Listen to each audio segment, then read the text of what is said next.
Salam Keluarga Malaysia, berita perdana edisi Sabtu 13 Ogos 2022. Saya Ivan Tok dan saya Margaret Gambang. Berikut paparan utama malam ini. Pasukan khas jihad tangani inflasi tunjuk hasil positif berjaya turunkan harga barang.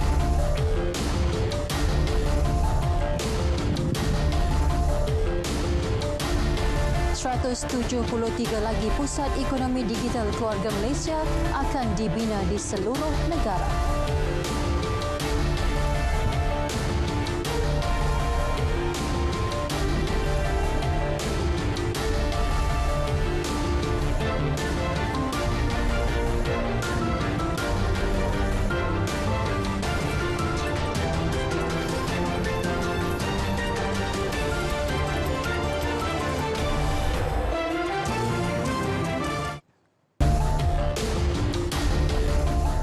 Pasukan khas jihad tangani inflasi berjaya menurunkan harga barang. Menurut Perdana Menteri Datuk Seri Ismail Sabri Yaakob, penubuhan pasukan itu dengan fokus untuk menjaga kepentingan rakyat menampakkan hasil yang positif.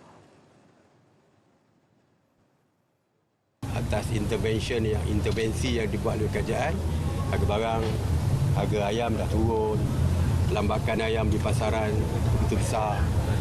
Sekali dari segi jumlahnya yang menyebabkan harga, walaupun kita tetapkan RM9.40 harga shilling, tapi sekarang ni RM7.50 pun ada, RM7 pun ada, setengah-setengah tepat RM7. Itu fokus kerajaan. Sebab tu bagi saya yang fokus kita lebih kepada menjaga kepentingan rakyat. Minyak masak dah minyak palm oil dah turun harga, tapi minyak masak tak turun harga. Jadi kita sekarang ni melalui jawatan kuasa khas jihad inflasi, kita dah berjaya turunkan harga minyak masak. Kita dimaklumkan oleh Kementerian Kerja Raya, harga besi pun saya difahamkan telah pun turun. Dan minggu lepas saya dah minta senarai daripada dalam kabinet, daripada Kementerian KP dan HEP, supaya senaraikan semua barang ni yang mana turun, yang mana belum turun dan sebagainya, supaya kita dapat fokus kepada menurunkan harga barang ni supaya boleh menjamin keselesaan rakyat dalam keadaan hari ini. Kerajaan akan mengkaji semula permintaan peladang untuk menghapuskan larangan ekspor ayam. Menurut Perdana Menteri, perkara itu akan dibentangkan Menteri Pertanian dan Industri Makanan Datuk Seri Dr. Ronald Kiandi pada minggu hadapan. Datuk Seri Ronald akan bentang secara detail. Kita takut nanti kita buka ekspor dah berapa juta satu bulan? 3.6 juta ekor sebulan. Kalau kita buka, takut terkesan pula dari segi supply untuk dalam negara pula. Bila supply kurang, harga mesti naik. Demand melebihi daripada supply. Jadi sebab itu kita minta Kementerian Pertanian tengok secara detail dari segi fokus pengeluaran ayam untuk bulan depan dan sebagainya. Tampaknya kepentingan rakyat, penternak dan pemborong diutamakan demi memulihkan ekonomi negara. Dan ini pula mengenai penyeludupan minyak masak bersubsidi. Margin keuntungan besar dan perbezaan ketara harga minyak masak bersubsidi di negara jiran antara faktor utama penyeludupan bekalan itu terus berlaku ke Thailand. Bagaimanapun, jelas pengerusi pasukan khas jihad tangani inflasi Tan Sri Anwar Musa, soal ketirisan itu sememangnya dalam pengetahuan pihaknya. Kita tahu sedang berlaku, sebab itu penguatkuasaan berjalan terus. Sementara itu kita juga kena buat evaluation. Kalau ianya terus menerus bocor dan terus menerus penyeludupan berlaku, kita mungkin kena review kaedah-kaedah yang kita guna pakai sekarang. Pada masa sama, pihaknya sedang membuat audit forensik terhadap kilang pembungkusan minyak masak subsidi dan mengakui terdapat beberapa kelemahan. Kenyataan susulan akan dibuat kementerian berkaitan berhubung perkara tersebut. 173 lagi pusat ekonomi digital keluarga Malaysia atau PADI akan dibina di seluruh negara. Ia merupakan tambahan kepada 911 PADI sedia ada yang menyediakan capaian internet serta kemahiran asas digital kepada masyarakat. Pembinaan PADI tersebut dijangka siap tahun depan melibatkan kos RM200 juta. Berikutan tambahan pembinaan PADI tersebut, setiap kawasan Dewan Undangan Negeri akan memiliki sekurang-kurangnya satu pusat internet komuniti.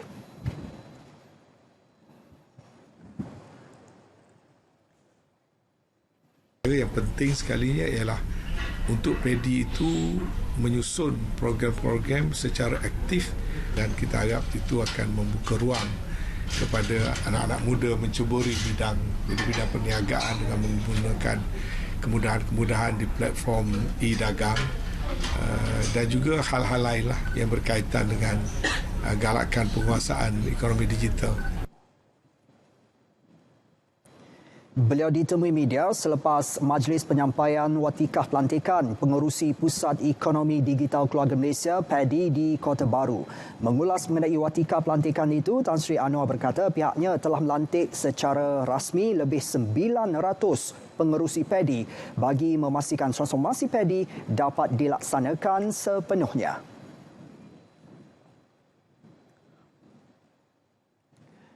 Insiden pencerobohan data penyedia perkhidmatan gerbang pembayaran IP88 akan dibincangkan dalam mesyuarat Kabinet minggu depan. Perdana Menteri berkata mesyuarat itu juga akan memperhalusi cadangan penubuhan Suruhanjaya Siasatan Diraja RCI bagi menyiasat isu berkenaan. Kita akan bawa dalam Kabinet. Ya, kalau nak pasal ada cadangan suruh buat RCI lah macam-macam, tapi kita bawa itu bawa dalam Kabinet lah. Perkara itu perkara yang besar, saya tak bisa sendiri lah. Beliau menyatakan demikian selepas membuat kunjungan santai ke Pameran Pertanian Hortikultur dan Agro Pelancongan Malaysia MAHA 2022. Terdahulu IP88 mengesahkan berlaku insiden keselamatan siber yang mungkin menjejaskan data kad pengguna. IP88 turut menjelaskan siasatan sedang dijalankan dan bekerjasama rapat dengan pihak berkuasa berhubung pelanggaran keselamatan tersebut. Kementerian Pendidikan bakal melancarkan portal aduan buli minggu depan. Kemudahan itu bagi membolehkan pihak ibu bapa dan murid yang menjadi mangsa buli membuat laporan secara terus kepada kementerian. Menerusi portal itu juga, individu yang menjadi mangsa buli boleh menyampaikan maklumat dianggap sulit tanpa perlu bimbang diketahui oleh rakan atau guru.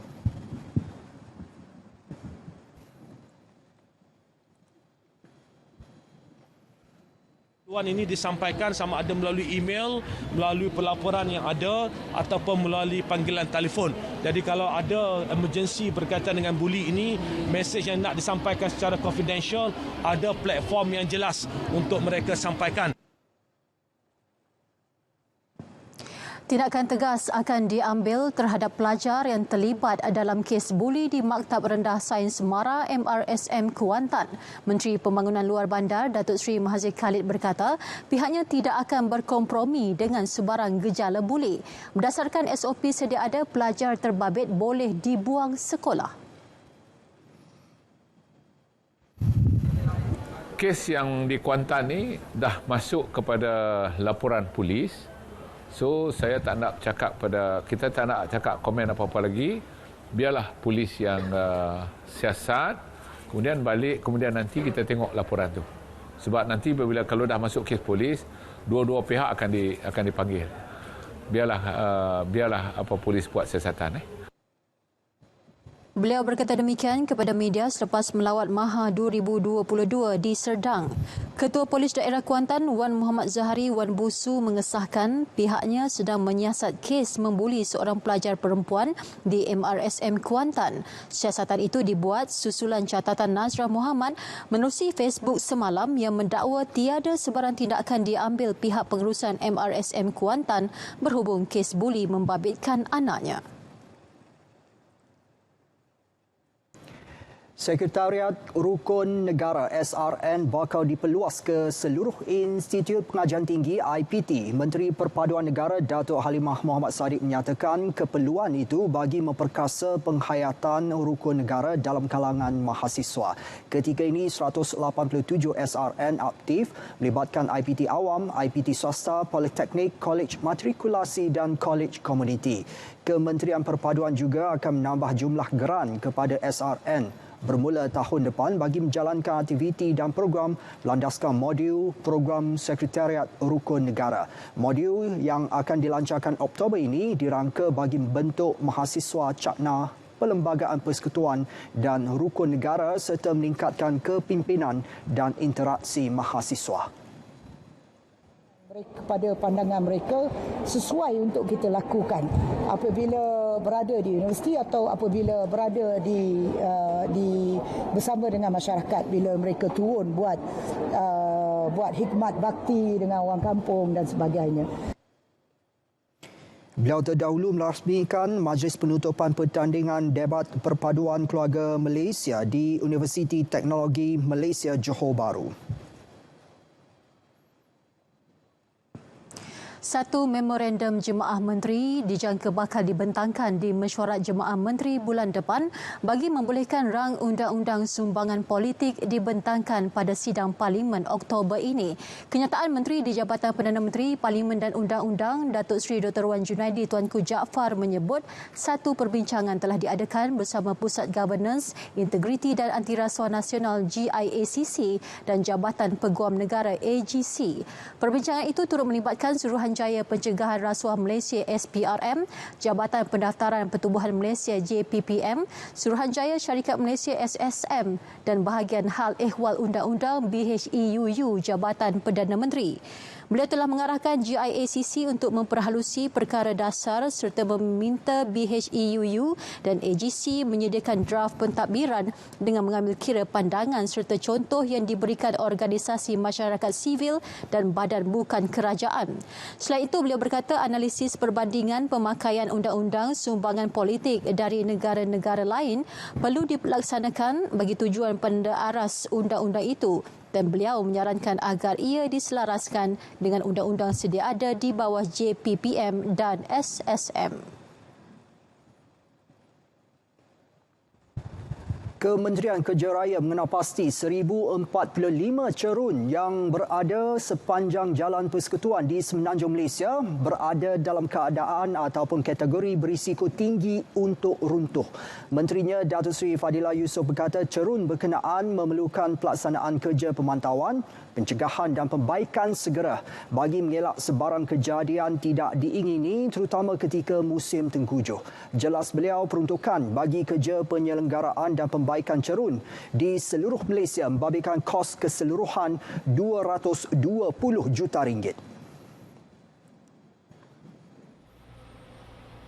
Kalau kita dapat jemput pakar-pakar dari Jepun di samping pakar-pakar tempatan untuk kita melihat dan berbincang, mencari jalan penyelesaian bagaimana kita dapat mengurangkan risiko menguruskan tanah tinggi kita, khususnya menjaga infra kita di kawasan-kawasan tanah tinggi. Ini merupakan cabaran utama. Penyelenggaraan memang kita buat, tapi pada masa sama kalau berlaku keruntuhan, peruntukan yang begitu besar diperlukan untuk kita baik pulih. Bayangkan kalau di jalan Simpang Pulai, di jalan lodging itu kalau berlaku keruntuhan, jalan terputus, minta dijauhkan. Beliau berkata demikian kepada wartawan pada program Jelajah FT Roadpedia Zon Timur 3.0 di Ipoh, Perak. Sementara itu, 3 lokasi kejadian runtuhan cerun di laluan FT 185 Lodging Simpang Pulai menjadi tumpuan pasukan jelajah FT Roadpedia Zon Timur. Butirannya bersama Jasmaidi Aruf.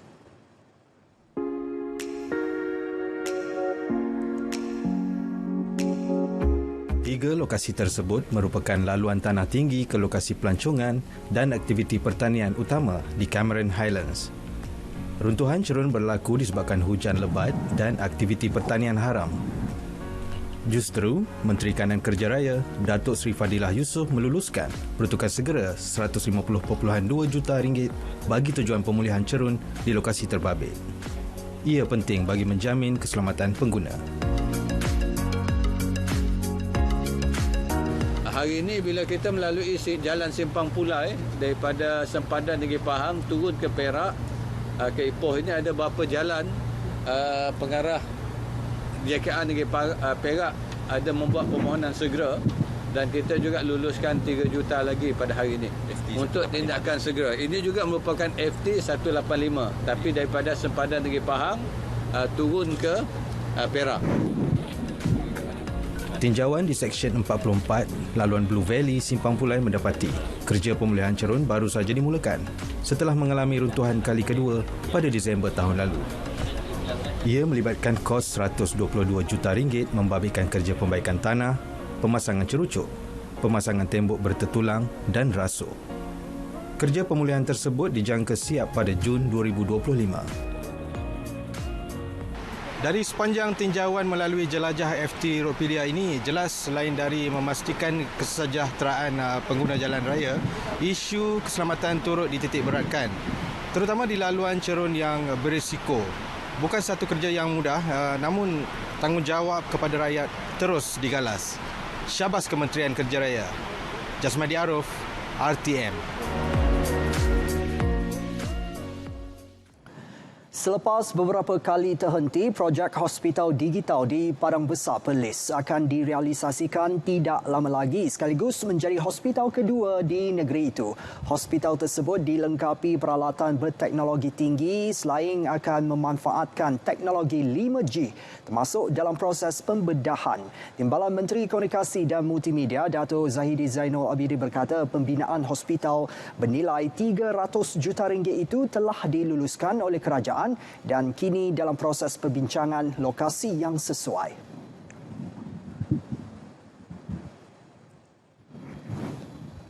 Hospital digital ni kalau nak buat operasi tertentu, maka kita guna pakar-pakar luar negeri dan di Kuala Lumpur. Terus yang dengan digital ni maknanya 5G, sebab kita dah bincang dengan Telekom untuk 5G dan sebagainya. Kita dah bincang maknanya boleh buat operasi dengan menggunakan 5G saja. Kita gunakan maknanya gunakan internet connectivity dan sebagainya. Ada gambar semua kita boleh tengok sekarang, operation semua dah boleh tengok lah. Visualnya boleh ada di sini walaupun doktor tu berada di Amerika ataupun di Eropah. Beliau memberitahu pemberita selepas majlis perasmian Karnival Merdeka Keluarga Malaysia di Padang Besar. Ya, tepat 9 malam nanti pertandingan akhir Zapin Permata Jauhar 2022 akan berlangsung di Auditorium Permatasari RTM Johor. Ya, 9 finalis akan berentap untuk bergelar juara dan merebut hadiah wang tunai berjumlah keseluruhan lebih RM26,000. Perinciannya terus bersama Nur Akila Arbain di Johor Bahru. Silakan Akila. Baik, terima kasih Ivan dan Mac. Tinggal kurang sejam lagi sebelum pertandingan akhir Zapin Permata Jauhar berlangsung dan finalis dan juga petugas masing-masing bertungkus lumus melakukan pecutan akhir bagi memastikan program malam ini berjalan dengan lancar. Dan untuk bercerita lanjut ketika ini bersama saya ialah Ketua Bahagian Rancangan RTM Johor iaitu Puan Zahrinul Aini Sumri. Baik, terima kasih Puan. Sama-sama. Okey Puan, mungkin boleh kongsikan pecutan akhir persiapan malam ini bagaimana sekarang? Baik, alhamdulillah persediaan dan juga persiapan kru penerbitan dan juga para peserta berjalan dengan baik. 9 finalis mewakili 6 PPD dari seluruh daerah negeri Johor, mewakili 3 kategori iaitu kategori prasekolah, sekolah menengah dan juga sekolah rendah berjalan dengan lancar. Dan apa yang saya lihat, para peserta ini telah menunjukkan semangat untuk menang, merangkul anugerah juara pertandingan Zapin ini dengan cukup baik sekali. Dan bukan saja ia dipamerkan oleh para peserta dari pelajar sekolah rendah dan menengah, tetapi juga kanak-kanak yang berusia 6 tahun yang mewakili kategori prasekolah ni, mereka begitu teruja mempamerkan gerak seni tari Zapin dengan cukup baik sekali. Dan kru penerbitan juga menerusi Yayasan Warisan Johor dan juga RTM Johor sendiri telah pun bersiap sedia untuk melakukan yang terbaik untuk pertandingan malam ini. Dan ia merupakan program julung-julung kali diadakan oleh RTM Johor untuk mengangkat seni warisan budaya iaitu Zapin. Okey, baik. Bagaimana program seperti ini mengeratkan hubungan antara RTM dengan agensi-agensi kerajaan yang lain termasuk Kerajaan Negeri Johor sendiri? Okey, baik. Sebenarnya ini merupakan program julung-julung kali diadakan dan apabila RTM menyuarakan hasrat untuk bekerjasama dengan Yayasan Warisan Johor dan juga Jabatan Pendidikan, mereka sebenarnya sangat-sangat mengalu-alukan kerjasama ini dan ia diterjemahkan menerusi komitmen yang tidak berbelah bahagi bermula dari proses pertandingan ini peringkat awal di peringkat pencarian peserta sehinggalah penjurian di separuh akhir dan sehinggalah pada malam ini, dan saya kira itu adalah akan mengeratkan lagi hubunganlah antara RTM dan juga agensi kerajaan negeri dan kami bukan sahaja saling bertukar pandangan tetapi juga bertukar kepakaran bersama untuk menjayakan pertandingan ini, dan saya kira itu adalah tanda yang cukup baiklah untuk mengeratkan hubungan antara agensi.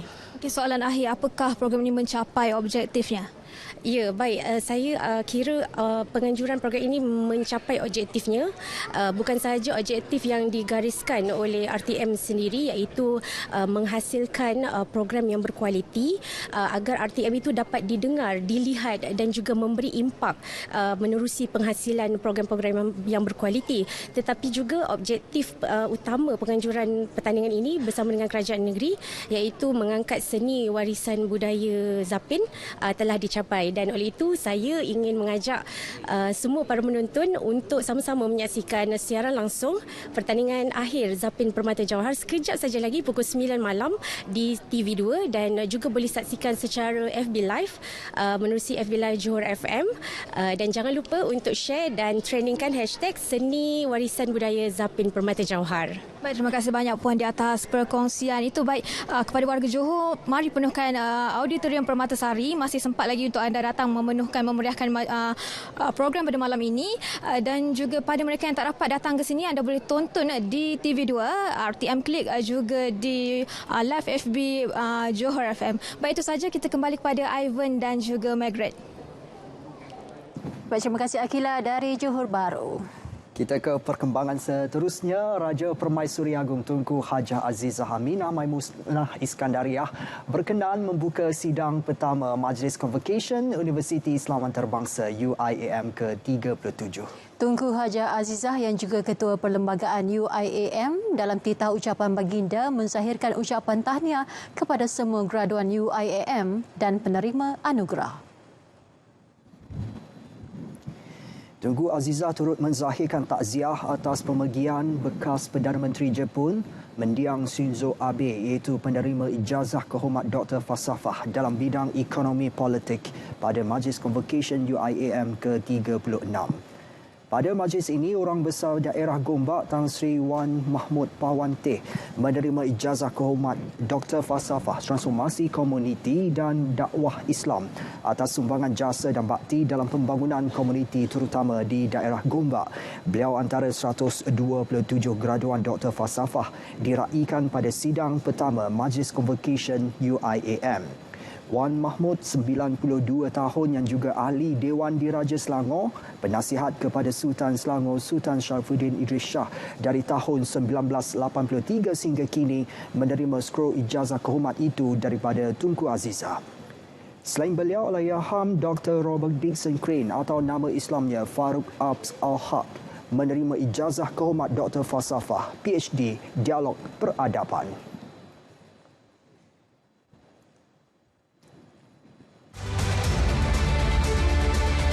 Harga akan ditetapkan secara bulanan berasaskan kepada harga CPO yang akan diumumkan oleh MPOB pada tiap-tiap satu hari bulan setiap bulan.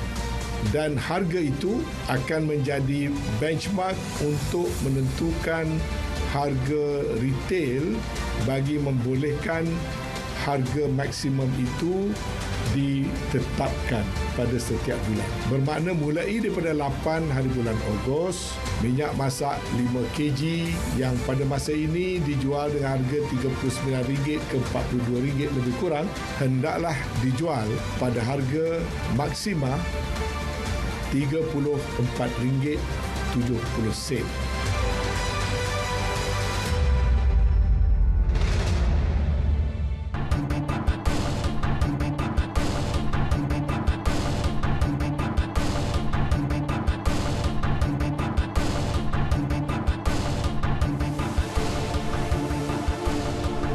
Bersua kembali.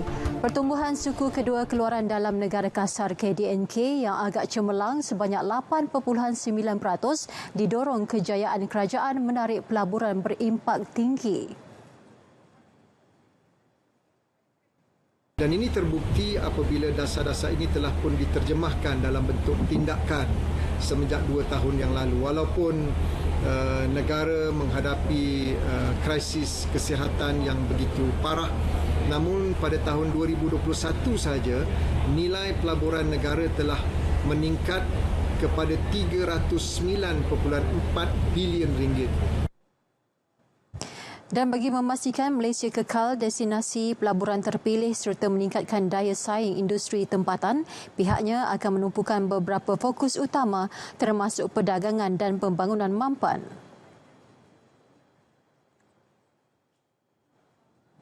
Sebanyak 48 koleksi bertemakan batik Malaysia diperagakan sempena Pameran Pertanian, Hortikultur dan Agro Pelancongan Malaysia MAHA 2022 yang berlangsung di Maeb Serdang. Rekaan yang diketengahkan berkonsepkan moden sesuai cita rasa terkini bagi meremajakan batik Malaysia. Ikuti laporan Syazwani Samsu.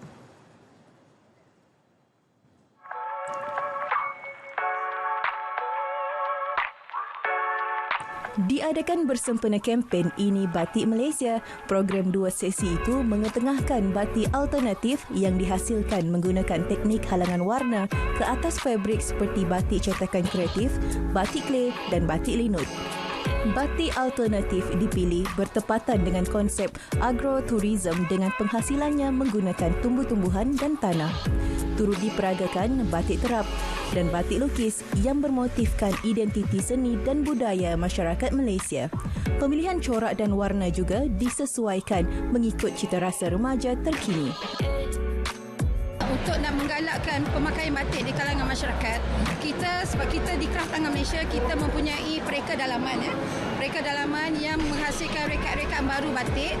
Di samping itu, mereka juga mengenakan rekaan-rekaan batik ini mengikut potongan ataupun pola pemakaian batik mengikut umur. Bermakna batik ini bukan sahaja dipakai oleh orang golongan dewasa, tetapi sesuai dipakai oleh kanak-kanak, remaja sehinggalah orang dewasa lah. Untuk kita nak menyemarakkan lagi, kita nak seluruh masyarakat Malaysia ni, keluarga Malaysia ni memakai batik Malaysia. Sempena MAHA 2022, Kraft Tangan Malaysia menampilkan reka corak baharu bagi menawarkan kepelbagaian batik di pasaran. Hasil daripada kajian dan inovasi, kita menghasilkan batik clay di mana kita menggunakan tanah liat sebagai ejen bahan penghalang warna dalam menghasilkan reka corak pada batik yang dihasilkan. Ini merupakan inovasi-inovasi baru yang dibuat oleh Kraft Tangan Malaysia bagi menawarkan kepelbagaian batik dalam pasaran lah. Istimewa MAHA 2022, penggemar batik berpeluang menikmati rebat sebanyak RM30 bagi setiap pembelian bernilai RM100. Pengunjung boleh membeli produk batik di Reruai Kraft Tangan Malaysia bertempat di Dewan C dan di Maeb Serdang. Juga menerusi platform pemasaran digital MyCraft Shopee. Batik yang dipamerkan hari ini nyata membuktikan batik bersifat malar segar dan sesuai dipakai di mana sahaja, bukan dalam majlis formal semata-mata.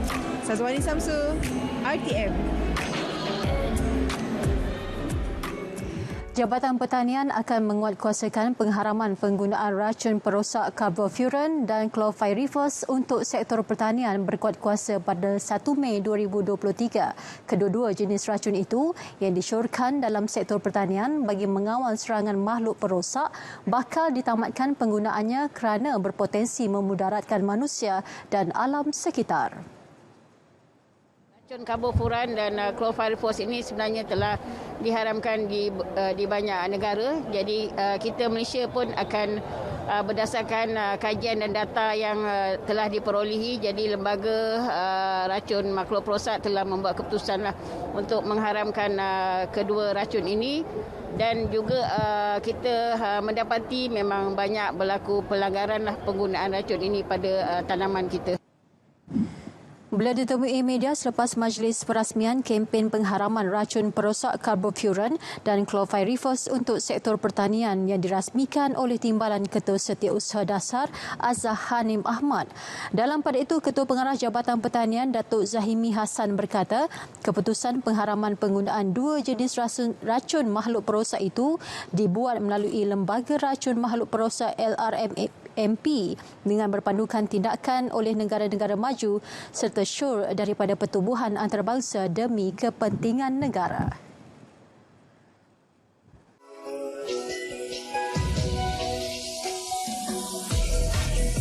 Rukun negara bertujuan membentuk perpaduan yang kukuh. Satu daripada bahagian rukun negara menggariskan objektif masyarakat Malaysia yang mahu dibentuk. Mencapai perpaduan yang lebih erat dalam kalangan seluruh masyarakat. Memelihara satu cara hidup demokratik. Mencipta satu masyarakat yang adil di mana kemakmuran negara dapat dinikmati bersama secara adil dan saksama. Membentuk satu sikap yang liberal terhadap tradisi kebudayaan yang kaya dan berbagai-bagai corak. Dan membina sebuah masyarakat progresif yang akan menggunakan sains dan teknologi moden. Memulakan langkah pertama memerlukan 1000 kekuatan. Langkah seterusnya memerlukan nekat dan juga keyakinan. Namun anda semua perlu menyokong dan juga membantu mereka kerana kepulihan itu pasti. Pertama berita perdana, ada berita baik kepada peminat sukan pemotoran. Ya, perincian yang bersama dengan Syairul Islam dalam edisi Sukan. Silakan. Baik, terima kasih. Perdana Menteri umum berita gembira buat peminat sukan permotoran tanah air. Kehangatan Piala Dunia Qatar 2022 bermula.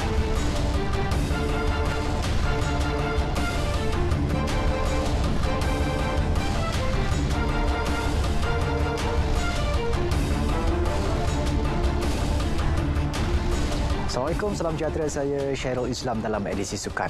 Baik, Sukan kita mulakan dengan berita gembira buat peminat sukan permotoran tanah air. Kerajaan bercadang mewujudkan litar khas untuk perlumbaan drag di setiap negeri bermula tahun hadapan. Perdana Menteri Datuk Seri Ismail Sabri Yaakob berkata, ia susulan kejayaan pembangunan 2 litar drag di Terengganu dan Melaka yang mendapat sambutan tinggi daripada belia dan peminat sukan permotoran. Cadangan ini akan dimasukkan ke dalam bajet 2023 yang akan dibentangkan pada bulan Oktober nanti. Setakat ini ada 2 trek yang telah berjaya. Tahniah kepada Kerajaan Negeri Terengganu yang mempunyai trek mereka sendiri dan juga di Melaka. InsyaAllah tahun depan setiap negeri, Johor, Pahang, semua negeri akan mempunyai drag race khusus untuk riders yang saya kasihi. Tambah Datuk Seri Ismail lagi, kewujudan litar drag tersebut membolehkan segala aktiviti permotoran di peringkat tempatan disusun dengan lebih efisien dan selamat. Selain suasana yang lebih terkawal, mereka yang terlibat juga berpeluang mendapat pendidikan melalui latihan, kursus dan klinik serta mencungkil bakat atlet permotoran negara untuk perlumbaan peringkat negeri dan nasional. Golongan muda juga diseru menyertai My Fit at Motorsports 2022 dikendali Kementerian Belia dan Sukan. Beliau berucap ketika merasmikan program RSX Members 4.0 di Lita Permotoran Terengganu, Kompleks Sukan Negeri Gong Badak. Turut hadir Menteri Besar Datuk Seri Dr. Ahmad Samsuri Mokhtar. Pengumuman Perdana Menteri itu mendapat pelbagai reaksi positif daripada para peserta. Ditambah lagi program yang menghimpunkan para peminat motosikal RSX itu juga turut diumumkan akan menjadi acara tahunan. Ada luar dugaan, anda kata event dapat dilangsungkan setiap tahun jadikan acara tahunan. Serta langsung pun dia dapat membantu ekonomi negeri Terengganu dengan kehadiran seluruh Malaysia akan datang ke negeri Terengganu ni. Alhamdulillah, sebab kita nampak rakyat Malaysia ni suka pemotoran. Jadi kerajaan pun sudah nampak untuk pemotoran ni boleh berkembangkan ekonomi negeri Terengganu. Jadi akan datang ni harap kerajaan support lah. Tak tahu ada event RSX member. Ini turut diakui Ahli Dewan Undangan Negeri Seberang Takir, Datuk Seri Ahmad Razif Abdul Rahman yang memulakan cetusan idea itu ketika menyandang jawatan Menteri Besar Terengganu pada akhir 2015. Supaya kerajaan negeri Terengganu pada masa sekarang ini menyediakan satu peruntukan khas lah untuk Persatuan Pemotoran Negeri Terengganu menganjurkan event-event seperti ini dan mungkin boleh pergi kepada peringkat yang lebih tinggi dan tempat ataupun tapak bagi event-event yang peringkat antarabangsa, insya-Allah. Litar sepanjang 1.35 km dan 950 meter lebar ini dibina dengan kos 12.6 juta ringgit dan diiktiraf Persatuan Automobil Malaysia AAM. Orang ramai khususnya pencinta bola sepak tidak melepaskan peluang bersama warga Radio Televisyen Malaysia RTM merasai kehangatan bahang Piala Dunia Qatar 2022. Pelbagai aktiviti yang dianjurkan RTM selaku penyiar rasmi di Piazza Pavilion Bukit Jalil mendapat sambutan menggalakkan. Pertandingan RTM World Cup Esports Challenge antara yang mendapat sambutan hangat pengunjung khususnya golongan remaja. Selain itu, sudut sukan dengan permainan foosball, tagball dan tendangan penalti secara maya turut menjadi tumpuan pengunjung. Bukan itu sahaja, orang ramai juga boleh melihat secara dekat pelatih-pelatih program pembangunan bola sepak negara NFDP melalui klinik dan bengkel bola sepak yang dianjurkan. Pengunjung juga tidak melepaskan peluang mengenali lebih dekat personaliti radio di bawah RTM iaitu Nasional FM, Trax FM, Minal FM dan IFM. Program ini akan dirasmikan Menteri Komunikasi dan Multimedia Tan Sri Anwar Musa esok. RTM akan menyiarkan 27 perlawanan Piala Dunia Qatar secara langsung, manakala 14 perlawanan lagi akan ditayangkan secara siaran tertunda. Kejohanan bola sepak paling berprestij di dunia ini dijadual membuka tirai pada 21 November. Sebanyak RM245,000 insentif keseluruhan diberikan oleh Persatuan Badminton Malaysia BAM kepada pemain-pemainnya atas kejayaan mereka di Sukan Commonwealth Birmingham dan Sukan SEA Vietnam 2022. Jelas Presiden BAM Tan Sri Muhammad Norzah Zakaria, ganjaran ini bagi menghargai usaha dan keringat pemain. BM acknowledges the hard work, commitment and sacrifices of the team. These players put their bodies on the line for the pride and glory of our Jalu Gemilang. Beliau berkata pada sidang media demikian selepas majlis penyerahan insentif dan mesyuarat ahli lembaga BAM di Bukit Kiara. Pada majlis itu, acara berpasukan campuran antara menerima insentif paling tinggi sebanyak RM140,000 selepas merampas pingat emas dari India Sukan Commonwealth baru-baru ini. Sementara pasangan beregu wanita Perlitan Amtinah menerima RM50,000 atas kejayaan raih 2 pingat emas menerusi acara beregu dan berpasukan. Bagi perseorangan lelaki negara, Eng Ziong menerima RM10,000, sementara beregu lelaki Aaron Shah Sohuyik dan Tan Kian Ming Lai Peijing masing-masing menerima RM7,500. Bagi pasangan emas di Sukan Si Vietnam dalam acara beregu campuran, Chen Tang Ji, Pek Yen Wei, mereka menerima RM30,000. Saudara, telah masuk waktu solat fardu Isyak bagi Kuala Lumpur dan kawasan-kawasan yang sama waktu dengannya. Selamat menunaikan solat fardu Isyak. Perkembangan seterusnya, penganjuran kejohanan hoki Piala Sultan Azlan Shah akan diawalkan pada 1 hingga 10 November depan. Presiden Konfederasi Hoki Malaysia KHM, Datuk Seri Subhan Kamal berkata, pertukaran itu bagi membolehkan pasukan negara membuat persediaan menghadapi kejohanan lain yang juga akan berlangsung pada tahun ini. Jelas beliau, selain Malaysia sebagai tuan rumah, 6 negara telah mengesahkan penyertaan iaitu Korea Selatan, Kanada, Jepun, Afrika Selatan dan Pakistan. Jemputan ini kita buat berasaskan kepada maklumat yang kita terima daripada Coach Arul, kerana Coach Arul merasakan bahawa pasukan-pasukan ini pun bukan pasukan-pasukan calang, tapi pasukan yang ada status dan pasukan yang hebat. Dan pasukan ini kita nak main dengan dia as many matches as we can so that we prepare for Asian Games next year. We go on. Tambahnya lagi, format pertandingan akan diputuskan dalam masa terdekat.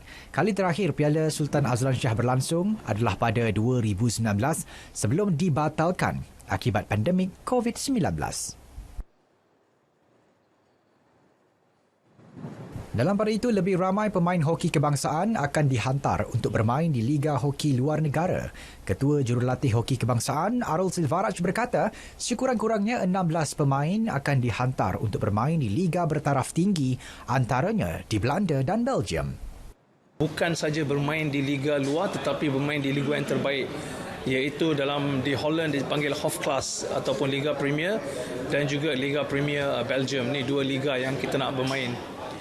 Semua yang berada di dalam skuad kebangsaan. So maknanya kita akan gunakan persiapan tu untuk ke Asian Games dan juga seterusnya untuk Olimpik.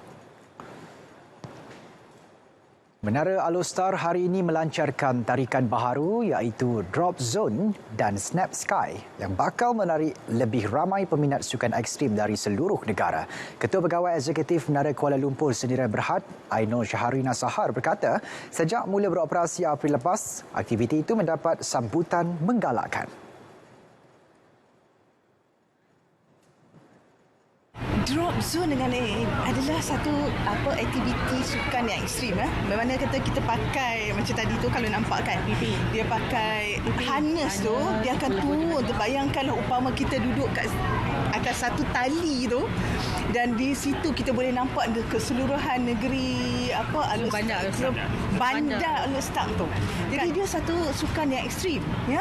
Bila kita turun tu, maknanya kata sama ada kita gayat tak gayat, dan sebenarnya kan semangat tu kalau sebenarnya akan lebih menonjol. Tambahnya, sejak April lepas, ramai 120 peserta telah mencuba kedua-dua aktiviti itu dan jumlah peserta yang ingin mencuba tarikan baru ini dijangka terus meningkat dari semasa ke semasa.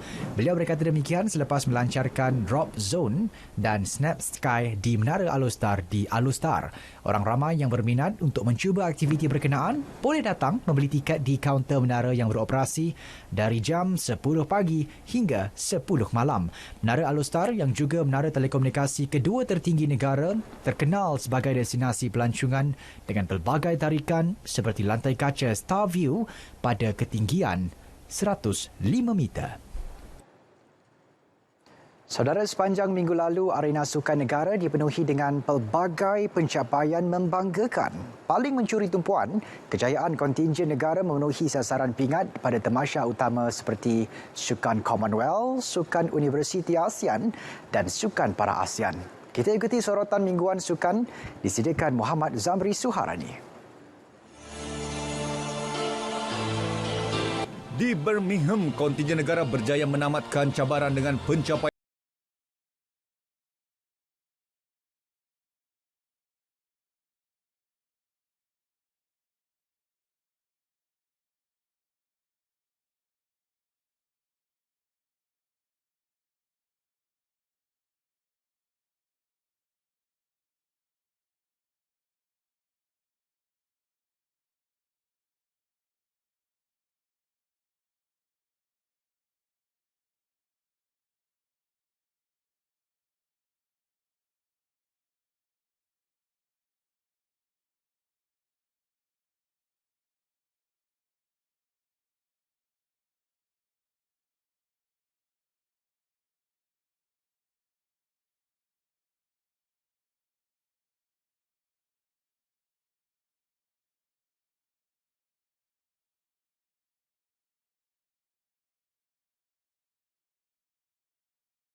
Program menjelang sepak bola Piala Dunia Qatar 2022 berlangsung di Piazza Pavilion Bukit Jalil sehingga esok bermula pukul 9.30 pagi hingga 6 petang. Anda dijemput memeriahkannya. Pelbagai hadiah menarik menanti pengunjung bertuah. Sedara edisi sukan 13 Ogos 2022 berakhir di sini. Saya Syairul Islam. Salam keluarga Malaysia. Salam sukan untuk semua.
Itali muncul kawasan panas bagi penularan wabak baharu virus West Nile di Eropah. Setakat Jumaat, angka kematian mencecah 11 orang. Laporan penuh dalam rangkuman dunia. Data terbaru Pusat Kawalan Penyakit Eropah mendedahkan sehingga Rabu sebanyak 188 kes direkodkan di Kesatuan Eropah. 144 daripadanya dilaporkan dari Itali. Kesemua kes kematian juga dilaporkan di negara itu.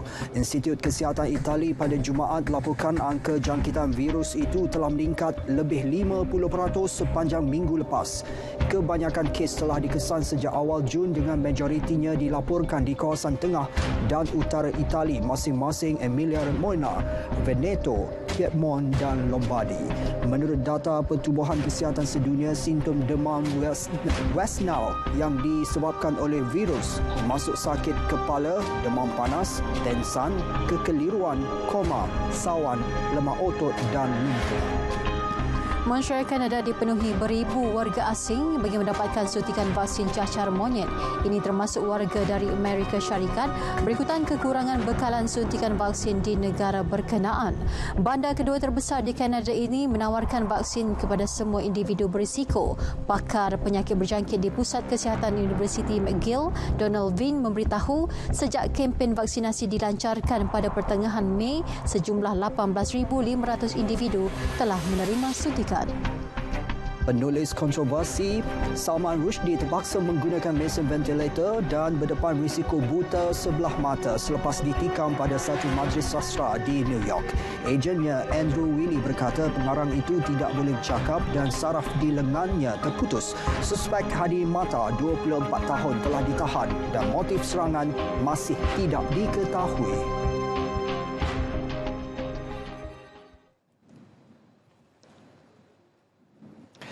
100 dekoder MyTV percuma diserahkan kepada keluarga B40 di kawasan Don Jelai sempena penganjuran program Hogoh at Pahang. Ya, penyerahan sumbangan itu bagi membolehkan pengguna mendapat siaran dengan kualiti berdefinisi tinggi. Ketua Pengarah Penyiaran Datuk Cik Roslan Cik Daud berkata, peralihan siaran analog kepada digital itu amat bertepatan dengan hasrat Kementerian Komunikasi dan Multimedia.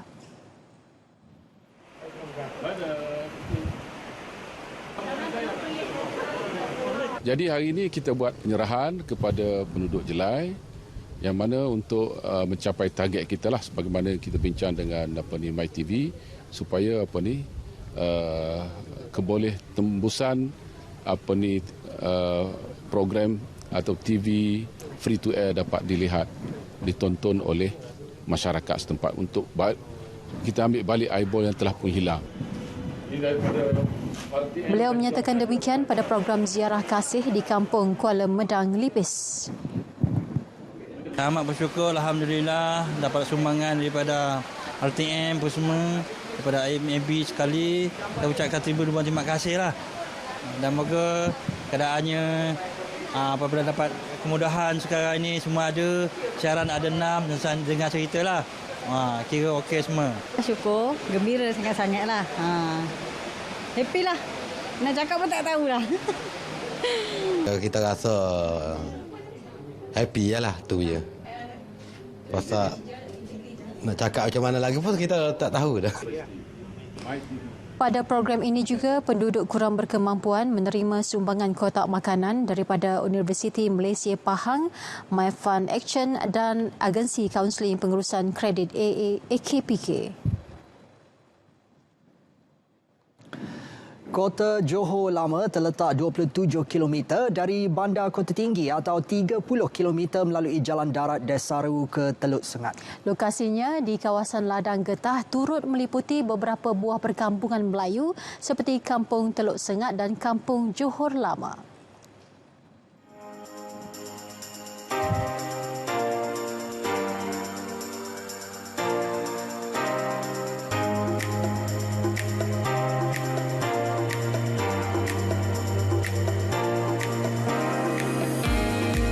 Di sini yang bermula sejarah Kesultanan Melayu di negeri Johor ini. Jom kita terokai sejarah tersebut. Kegemilangan Kota Johor Lama ini di dalam sejarah pemerintahan Kesultanan Melayu Johor tidak boleh dipandang ringan.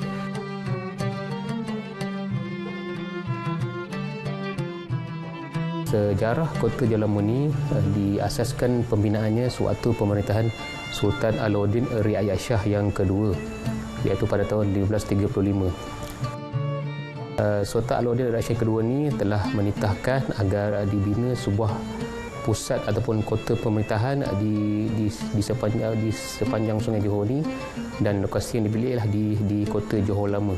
Kota Lama sekali lagi diangkat menjadi ibu negeri pada zaman kegemilangan Sultan Ali Jalal Abdul Jalil Shah II selama 13 tahun. Kegagahan pemerintahan Johor mematahkan beberapa serangan Aceh turut diabadikan di Muzium Kota Johor Lama. Kemudian Sultan Johor yang kelima, iaitu namanya Sultan Ali Jalal Abdul Jalil Shah yang kedua, yang telah memerintah di Kota Johor Lama ini, iaitu bermula pada tahun 1570 sehingga 1587. Okey, kemuncak kegemilangan Kota Johor Lama ini ialah dicapai sewaktu pemerintahan Sultan Ali Jalal Abdul Jalil Shah yang kedua inilah, di mana Kota Johor Lama ini telah mencapai zaman kegemilangan daripada segi pemerintahan, daripada segi perdagangan, dan juga telah menjadi terkenal sehingga ramai pedagang-pedagang daripada India, China dan juga daripada Arab dan juga daripada negara-negara lain telah datang untuk berdagang di Kota Johor Lama. Okey, akibat selepas Kota Johor Lama ini telah menjadi terkenal, kedudukan Portugis pada waktu itu yang telah menguasai Melaka telah terjejas disebabkan Johor Lama ini telah mengambil pengaruh daripada Melaka itu. Maksudnya pedagang-pedagang ini kebanyakannya telah suatu pedagang-pedagang yang berdagang di Melaka ini, kebanyakan pedagang-pedagang pada Arab telah ditindas oleh Portugis, sebab Portugis ini telah mendapat tahu yang waris Kesultanan Melaka ini telah membuat pusat pemerintahan di Kota Johor Lama, dan Portugis telah mengambil keputusan untuk melancarkan serangan supaya Johor Lama ini tidak lagi mengganggu kedudukan Portugis di Melaka. Dan Portugis telah melancarkan serangan ke atas Kota Johor Lama pada tanggal 15 Ogos 1587, di mana Kota Johor Lama telah dikepung selama 1 bulan, dan Portugis telah melancarkan serangan secara besar-besaran, dan akibatnya Kota Johor Lama ini telah tewas, dan Sultan Ali Jalal Abdul Jalil Shah yang kedua ini telah berundur dan memindahkan pusat pemerintahan ke Batu Sawar. Okey, Muzium Kota Johor Lama ini dibina pada tahun 2004, dan siap pada tahun 2006.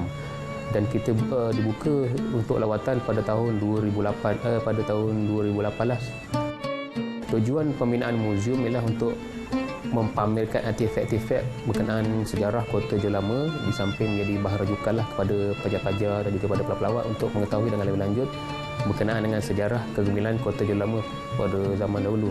Telusuri sejarah Kesultanan Melayu Johor dan keunikan tempat ini dengan datang sendiri ke Muzium Kota Johor Lama ini. Banyak lagi tempat bersejarah yang saya akan kongsikan pada anda. Teruskan setia bersama Ronda-Ronda Keluarga Malaysia hanya di RTM.